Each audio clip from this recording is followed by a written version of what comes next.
Hey, I'm Nancy Cavey, National ERISA and Individual Disability Attorney. Welcome to Winning Isn't Easy. Before we get started, I've got to give you a legal disclaimer. This podcast is not legal advice. The Florida Bar Association says I've got to tell you that, and now I've done that. But I assure you that nothing will prevent me from giving you an easy-to-understand overview of the disability insurance world, the games that disability carriers play, and what you need to know to get the disability benefits you deserve. So off we go. Now today I want to talk about interstitial cystitis, which is a chronic bladder condition that involves symptoms of frequent urination, urinary urgency, and pelvic pain. There's approximately 1.3 million Americans who suffer from interstitial cystitis, and more than 1 million of those individuals are women.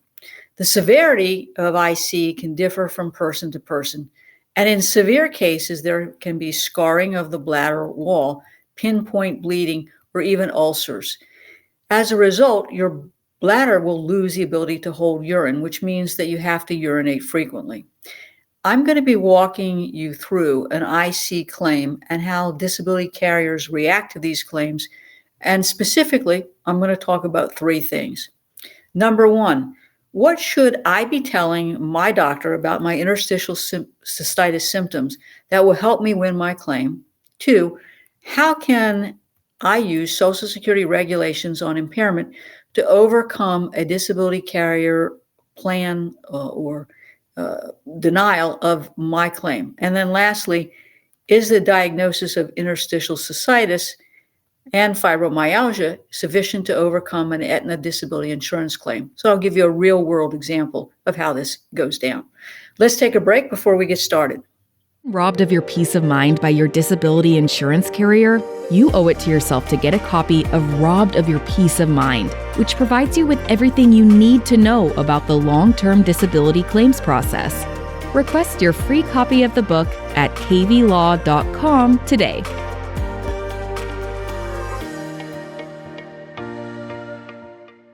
Welcome back to Winning Isn't Easy. What should I be telling my doctor about my interstitial cystitis symptoms that will help me get my ERISA disability benefits?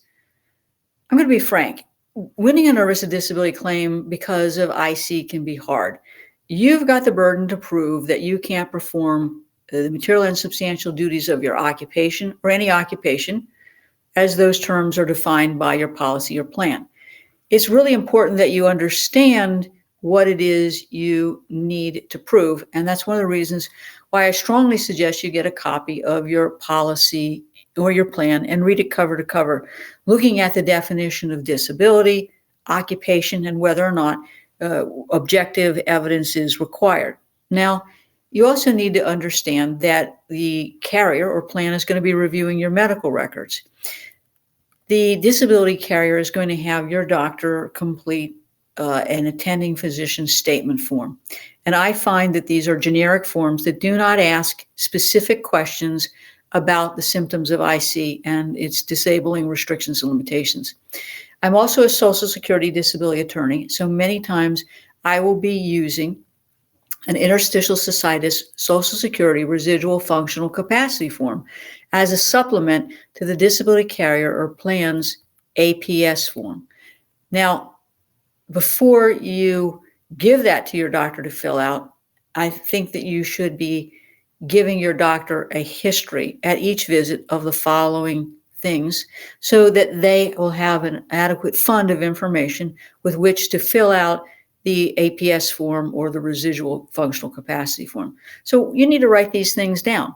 How often you feel the need to urinate, how often you feel an urgent need to urinate, how often, in fact, you do urinate, how long you're in the bathroom at any one time, what your urinary frequency is at night, how long you can sleep during the course of the night at one time without having to get up and urinate, the total amount of sleep you're able to get, whether you have to take a nap in the course of the day to compensate for your lack of sleep, whether you have pain, and if so, where is the pain, when do you have the pain, how long is the pain lasting, whether or not your pain and fatigue interfere with your concentration or even ability to do simple tasks, whether your pain, fatigue, and urination interferes with your ability to complete a task, whether your pain, fatigue, and urination impairs your ability to climb, balance, stoop, crouch, lift, walk, and even sit. Whether or not you have depression and anxiety because of your IC and how it impacts your ability to interact with people. Now, I think this information is helpful for your doctor, not only to document in your records, but to help them to accurately and complete an IC form. It can also help you get the benefits you deserve because you are developing your medical records in a way that will paint a picture to your disability carrier plan as to what your symptoms are and how they would interfere with your ability to do the material and substantial duties of your occupation. Remember, it's your burden to prove that you can't perform the material and substantial duties of your own occupation or any occupation. Got it? Let's take a break.